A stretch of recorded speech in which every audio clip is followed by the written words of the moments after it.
Have you ever had the strange feeling that something was guiding you, even when you had no idea where you were going? What if I told you this video didn't show up by accident? You didn't find this, you summoned it. I know that might sound strange, but stay with me. Because if you've been searching for answers, quietly, painfully, maybe even secretly, then what you're about to hear might feel less like new information and more like a memory finally waking up. Let me ask you something that no one's ever dared to ask. What if the emptiness you feel isn't a problem, but an invitation? An invitation to remember something the world trained you to forget. That you are not lost. You're simply on the edge of remembering who you are. Right now, somewhere deep inside you, there's a voice. Maybe it's been whispering for years. Maybe it's been drowned out by the noise, the pressure, the pretending. But today, that voice led you here. Carl Jung once said, "Who looks outside dreams. Who looks inside awakens." And the moment you clicked on this video, a part of you chose to awaken. Not because you're bored, not because this video is trending, but because finally you're ready. Ready to see through the illusion. Ready to feel something real again. Ready to remember that life was never supposed to be this numb. And if any of this is landing somewhere in your chest, if your body feels it before your mind can explain it, then yes, this is for you. Not for the version of you that's been surviving, but for the version that's ready to come alive. So take a breath, let the noise fall away, and listen with your soul. Because the universe doesn't shout, it whispers. And today, it's whispering to you. You're still here, which means something inside you is still listening, still curious, still willing to understand what most people ignore their entire lives. So let's talk about something that no one really explains, but everyone eventually feels. The delay. That sacred, maddening space between the question and the answer. The space between wanting clarity and receiving it. You know what I'm talking about. That feeling of, why haven't things shifted yet? Why do I keep trying to heal, grow, understand, and still feel stuck? It can feel like life is holding out on you, like the universe is playing hard to get. But here's the truth, one that takes time to accept. Life doesn't reveal the deeper truths until your inner world is ready to hold them. It's not punishment, it's precision. Think of it like this. You don't hand a candle to someone standing in the wind, and the universe doesn't hand light to someone still battling their own storms. Not because they're unworthy, but because the flame would simply go out. This is why the answers often don't arrive when we beg for them, but when we become the kind of person who can live them. It's not about knowing more. It's about carrying less noise inside, because truth doesn't compete for your attention. It waits for silence. Let me give you a real example. I once met a woman who had been seeking for years, books, retreats, seminars, endless therapy, but nothing clicked until one day she stopped searching and started sitting. Just 10 minutes a day, no music, no guided voice, just stillness. And it wasn't instant, but after a few weeks, something shifted. She told me, it's like the answers were always there, but now I can finally hear them. That's alignment. It's not something you force, it's something you become through presence. And when you do, truth starts to rise not from the outside, but from within you. So if you're feeling stuck, Maybe it's not a block.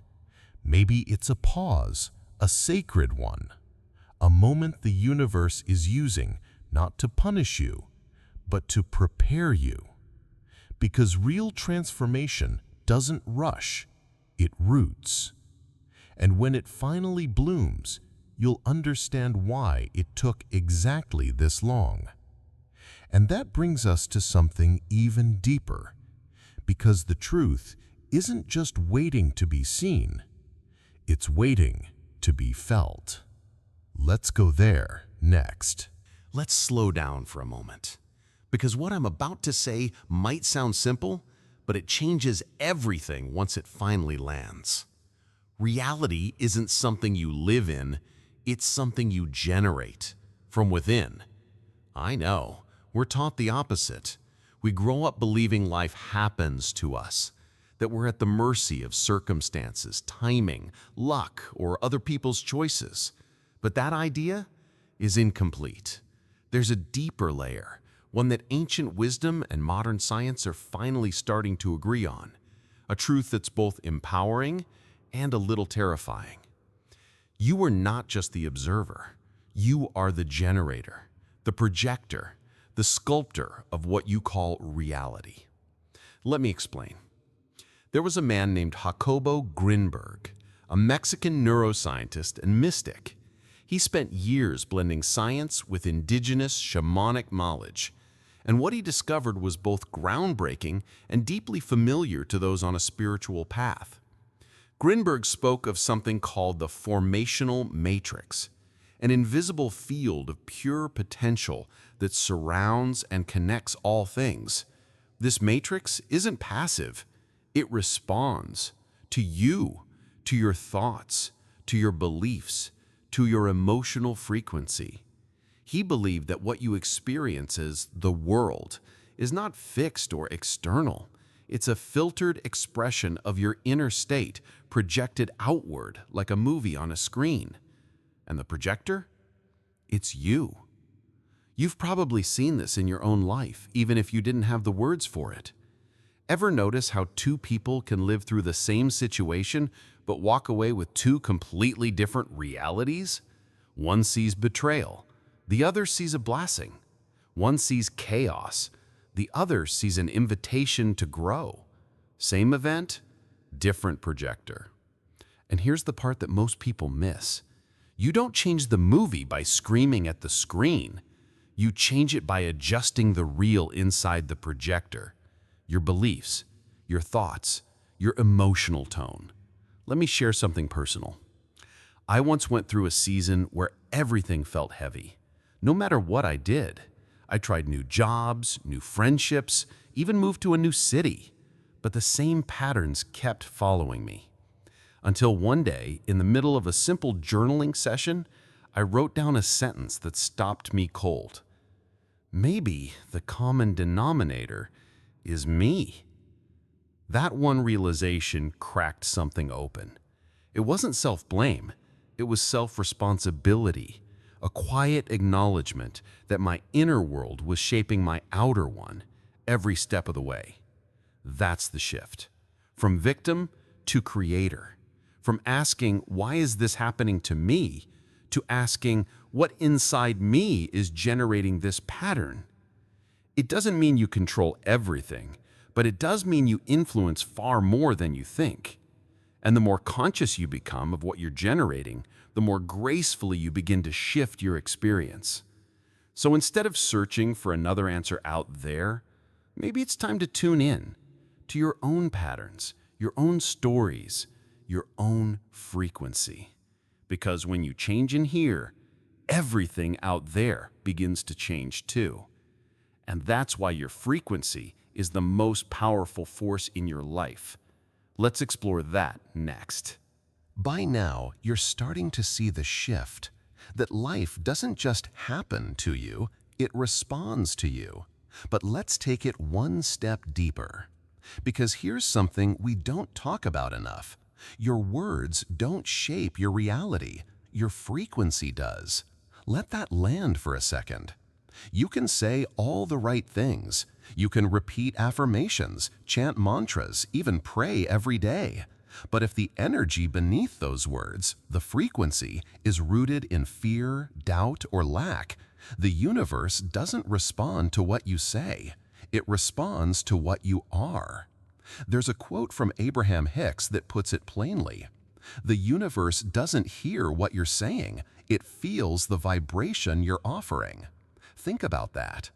How many times have you told yourself, "I'm okay," when deep down you were anything but? Or maybe you tried saying, "I am worthy" in the mirror, but part of you still flinched because it didn't feel true yet. It's not that affirmations are bad. They're powerful when they're aligned. But if your frequency contradicts your words, guess which one life listens to? Exactly. Let me share a story. I once knew someone who was brilliant, kind, and deeply spiritual. She filled journals with positive intentions, lit candles, meditated daily. But no matter how hard she tried, her relationships kept falling apart. One day, during a moment of deep honesty, she admitted something. "I keep saying I'm ready for love, but truthfully, I don't even know how to let it in." That admission? It was the first time her words matched her frequency. And from that moment on, things began to shift. Not overnight, but gently and truthfully. Here's the lesson. Words are tools. Frequency is the blueprint. If you want lasting change, you have to calibrate what you emit, not just what you declare. So how do you know your true frequency? It's not in what you say. It's in how people feel around you. It's in the patterns that keep showing up in your life. It's in the emotions you return to when things get quiet. Your frequency is like the scent of a candle. You don't have to see it to know it's there. You feel it. And others do too. So ask yourself, what energy are you truly radiating? Is it desperation or trust? Scarcity or peace? Pretending or presence? Because the outer world doesn't lie. It mirrors you, always. This isn't about being perfect. It's about being honest with your inner state. Because once you become aware of your frequency, you can begin to shift it. And when you do, everything, and I mean everything, starts to realign. But don't take my word for it. You'll see it in the signs. You'll feel it in the ease, and you'll know it the moment synchronicity begins to show up like an old friend. And that's where we're headed next, into the hidden language of the universe, the one that only speaks when your frequency is finally in tune. So, what happens when your frequency finally starts to align? You begin to notice something beautiful, something strange, something deeply sacred. Little things, unexpected things. The right person calls at the right time. You think about a song and then it plays. You speak a truth you've been holding in and someone across the room finishes your sentence. Coincidence? Maybe, but maybe not. Carl Jung had another word for it, synchronicity. He defined it as a meaningful coincidence of two or more events where something other than chance is at play. In other words, it's when the outer world begins to echo your inner one. But here's the secret. Synchronicity doesn't happen when you demand it. It happens when you're aligned enough to hear it. You've probably experienced it before. That uncanny feeling that life is speaking directly to you through signs, symbols, timing. But most people miss these moments. Why? Because they're still moving too fast, still trying to control the script, still shouting over the whisper. See, synchronicity is subtle, not because it's vague, but because it's sacred. Let me give you an example.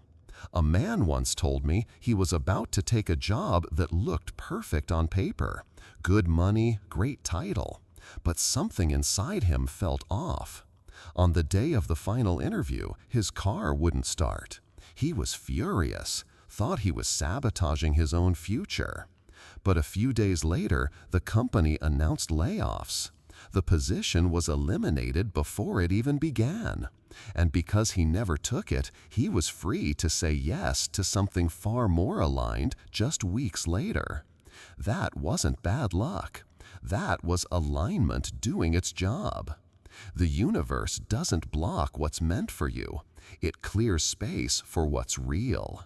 But only when you're willing to listen, to pay attention not just with your mind, but with your awareness.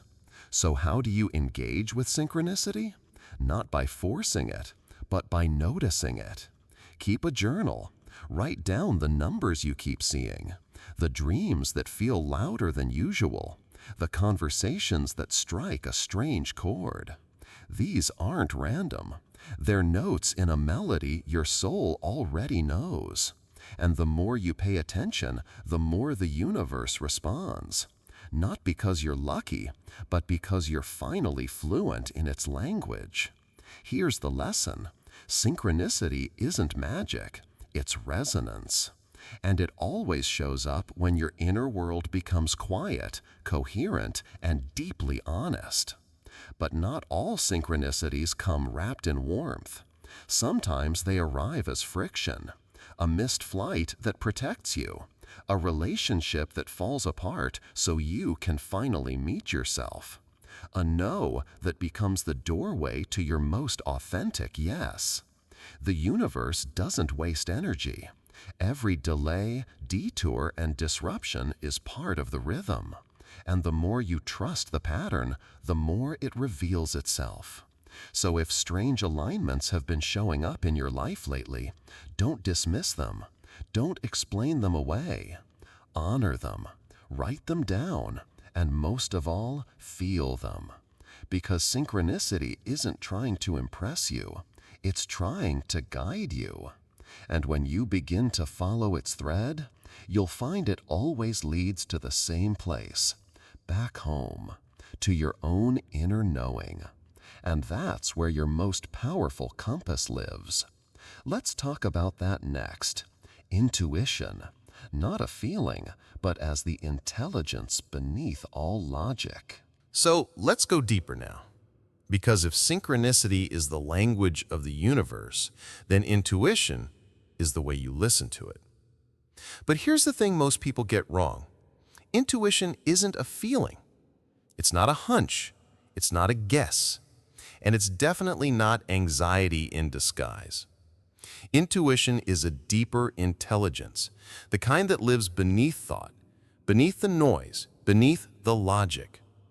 It's the quiet awareness that rises when the mind gets still enough to receive it. Let me ask you something. Have you ever walked into a room and just felt off? No one said a word, but your body knew. Or maybe you've met someone and within seconds you felt either safe or guarded. That wasn't your imagination. That was your intuition tuning in before your brain could explain why. There's a reason people say, "I just knew." Because intuition speaks in a language that logic can't decode. It's not always loud. It doesn't demand. It gently tugs. But it's always telling the truth. I once spoke to a man who told me about a job offer he turned down. Everyone thought he was crazy. It was more money, more prestige, a dream role on paper. But something didn't sit right. He said every time I imagined accepting it, my chest tightened. So he said no. A few months later, the company folded, and he ended up building his own business, aligned, free, and thriving. That's not coincidence. That's intelligence. Intuition isn't mystical. It's biological. It lives in the nervous system, in the heart, in the gut. Science is just beginning to catch up. Studies now show that the body often reacts before the brain has time to reason. It's like your soul is 10 steps ahead, waiting for your mind to catch up. But here's the problem. Most people don't trust it. Why? Because we've been trained to believe logic is king. That if we can't explain it, it must not be real. That instinct is reckless. That emotion is weakness. And as a result, we override the very compass that was designed to lead us. So, how do you reconnect with intuition? You slow down. You get quiet. You stop asking the world what to do and start asking yourself. Try this. Next time you're unsure about something, ask your body, not your brain. Sit still. Close your eyes. Picture the decision. Then notice, does your breath open or tighten? Does your stomach settle or clench? That's your signal, not your fear, not your trauma, but your truth. And the more you listen to it, the stronger it becomes. Here's the lesson. Intuition is not the opposite of reason. It's the wisdom that comes before reason even begins. And once you start living by it, you'll notice something incredible. The noise begins to fade. The fear begins to dissolve. And you begin to move not with panic, but with quiet certainty. Not everyone will understand that shift, but the ones who do, they'll feel it in your presence. And most importantly, you'll feel it in your peace. And from that peace comes the power to finally face the parts of yourself you've been avoiding. Because the next chapter of alignment isn't about adding more light. It's about turning toward the shadow. And that's where we're headed next. If you've made it this far, you've already begun to feel it. That deeper calm, that quiet clarity, that knowing that doesn't come from books or gurus, but from inside you. But here's the next layer most people resist. Before you can fully embody your light, you have to face your shadow. Carl Jung said it beautifully. Until you make the unconscious conscious, it will direct your life, and you will call it fate. Let that sink in, because it means the parts of yourself you deny, ignore, suppress, or shame, those parts don't just disappear. They don't sit quietly in the background. They steer the ship quietly, persistently, until you finally turn around and say, I see you, I hear you, and I'm ready. So, what exactly is the shadow? It's not evil. It's not something to destroy. It's simply the collection of unacknowledged truths, the stories, emotions, and identities you've pushed away because somewhere along the line you were told they weren't acceptable. Anger, jealousy, neediness, fear, even deep grief. We're taught to keep them buried, to stay positive, to move on. But what we resist doesn't dissolve. It festers, it distorts, and eventually it leaks. Maybe through patterns in your relationships, maybe through unexplained anxiety, or that gnawing emptiness that no amount of success seems to fill. Let me tell you a true story. There was a woman I worked with who always played the role of the helper, kind, generous, always putting others first. But secretly, she was exhausted, resentful. Not because she hated helping, but because part of her had learned as a child that being needed was the only way to feel loved. That unspoken wound, her shadow, was quietly running the show until she finally slowed down enough to meet it, to honor the child inside who only ever wanted to be seen for who she was, not just for what she gave. And when she did, everything changed. Her boundaries got clearer, her relationships got realer, and her energy came back not because she tried harder, but because she released the script that was never truly hers. Here's the lesson. Your shadow isn't here to destroy you. It's here to integrate you. Because wholeness doesn't come from being only light. It comes from holding both the light and the dark with compassion. So how do you begin? Start by noticing what triggers you. The person who makes your skin crawl. The comment that stings more than it should. The moment you shut down or overreact. These are not random. They're invitations. Beneath every trigger is a wound, and beneath every wound is wisdom. Try this. Next time you feel emotionally charged, Pause. Don't analyze, don't judge. Just sit with it. Ask yourself gently, what part of me is asking to be seen right now? It won't always be comfortable, but it will always be sacred, because every time you turn toward the shadow, you reclaim a piece of yourself. And the more whole you become on the inside, the more stable your reality becomes on the outside. So stop hiding from your shadow. Stop pretending it's not there. Instead, invite it to speak. Because your healing isn't in your perfection, it's in your honesty. And from that honesty comes your greatest power. In fact, once you've faced your shadow, you stop forcing life to work. You begin to calibrate your world from the inside out. And that's exactly what we'll explore next. By now, you've seen it clearly. Your reality isn't random. It's reactive. It reflects your thoughts, your beliefs, your hidden wounds, and your frequency. But most of us were never taught this. Instead, we were taught to force things, push harder, hustle more, control outcomes, chase validation, fix what looks broken out there. But here's the truth. You don't change your life by forcing it. You change it by calibrating your field. Let me explain. Every thought you think, every emotion you hold, every belief you silently carry emits a frequency. And that frequency acts like a beacon.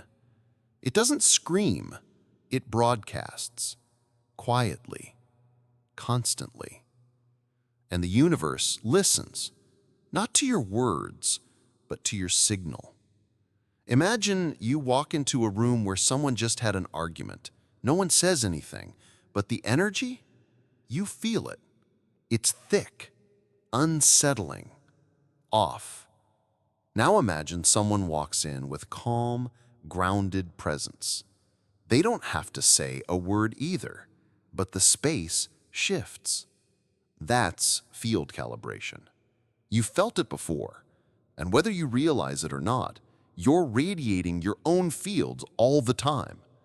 The question is, are you calibrating it intentionally or just reacting to the world around you? Let me share a simple example. I used to start my mornings scrolling through my phone, emails, headlines, notifications.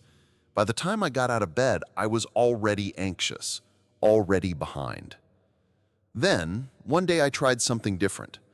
Before touching my phone, I put one hand on my heart, took a few deep breaths, and asked myself, what energy do I want to carry today?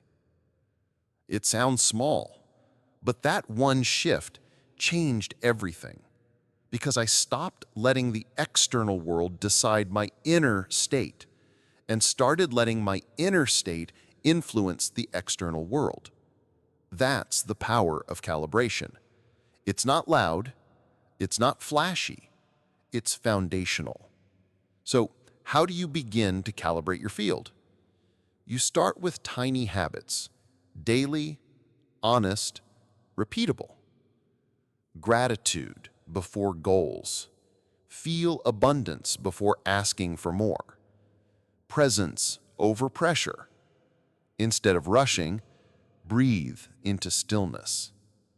Truth over pretending. Speak gently but honestly, with yourself first. Even how you move matters. Walk like someone who trusts life. Speak like someone who honors their worth. Rest like someone who knows they're allowed to. Because every act becomes a signal, and the field responds to who you are, not just what you do. Here's the lesson. You're not here to wrestle life into submission. You are here to resonate with what is truly yours. When you stop forcing, you create space. And that space, it's magnetic. The right people, the right moments, the right paths, they don't need to be chased. They arrive because you've made room for them. So if you've been exhausted, if you've been chasing, fixing, overthinking, maybe it's time to pause. Not to quit, but to realign. Because when your field is clear, life becomes responsive. Not perfect, but flowing. Not easy, but deeply alive. And from this space, you stop waiting for proof. You start becoming the proof. And that leads us right to the final truth, the one that ties everything together. You're not just witnessing reality. You're shaping it every moment, whether you realize it or not. Let's close with that. Here we are, at the edge of everything we've uncovered. And if you've made it this far, it's not because you were curious. It's because you were ready. You didn't need another theory or another inspirational quote. You needed something real, something to click inside your chest, to remind you of a truth you've always known, but maybe forgot for a while. You are not waiting for life to change. Life is waiting for you to change. The world you see, the patterns you experience, the people you attract, they're not random. They're reflections. Reflections of your beliefs, your boundaries, your self-worth, and, most powerfully, your vibration. We try so hard to fix the reflection, to change jobs, change partners, change cities, and sometimes that helps. But until the mirror inside is different, what shows up on the outside always loops back to the same feeling. Let me tell you about a man named David. David was stuck. Everything in his life looked fine from the outside. Good job, stable income, loyal friends. But inside, he was drowning, disconnected, burned out. He tried all the usual things, new habits, travel, even therapy, but nothing stuck. Until one day, he heard a single sentence that shifted him forever. It wasn't profound. It wasn't even spiritual. Someone said, "The way you see yourself is the loudest thing in the room." And for the first time, he realized he'd been walking through life as someone unworthy of joy, not because he said it out loud, but because every action, every tone, every choice whispered it. From that moment on, he didn't try to become someone new. He started remembering who he really was, beneath the shame, the shoulds, the survival mode. And as his inner story changed, so did the reflection. He didn't force anyone to love him differently. He didn't beg for new opportunities. He simply aligned, and the mirror adjusted itself. Because that's how reality works, not through pressure, but through presence. Here's the final lesson. You don't become the proof by waiting for the world to confirm your worth. You become the proof by embodying your truth, consistently, gently, bravely. You show up grounded. You speak with integrity. You rest without guilt. You choose relationships that nourish, not drain. You stop performing and start being. And then, people start treating you differently. Not because they changed, but because your frequency made anything less than truth uncomfortable. This is why the mirror always matters. And if it hasn't changed yet, don't panic. Just go inward. Adjust, soften, recalibrate. Then step back and watch. Watch how synchronicity increases, how resistance fades, how the world begins to respond, not because you forced it to, but because you remembered who you are. So if you've been waiting for a sign, this is it. You are not behind. You are right on time. You are not broken. You are unfolding. And you are not invisible. You are becoming clear enough to finally be seen. You don't need more evidence. You are the evidence. You are the shift. You are the mirror. You are the proof. And now, You get to live like it. If you're still here, thank you. Truly. Not just for watching, but for staying with yourself, with your questions, with your quiet knowing. This wasn't just a video, it was a mirror. And if it reflected something real inside you, even just for a moment, then it did its job. I know this journey isn't always easy. To question, to feel, to grow in silence while the world rushes by. But I want you to remember this. You're not alone. And you're not behind. You're becoming. So if something in this message stirred you, if it reached a place that words rarely touch, take a deep breath and comment below with the word aligned. Not for the algorithm, but for yourself, as a quiet declaration that you're ready to live from within. And if you'd like more videos like this, gentle, real, soul to soul, you can subscribe, not out of habit, but as an act of choosing to stay awake on the path. I'll be here when you're ready for the next step. The universe always knows. Until then, be kind to your thoughts, gentle with your body, and loyal to your truth, because the mirror is already shifting, and so are you. See you soon.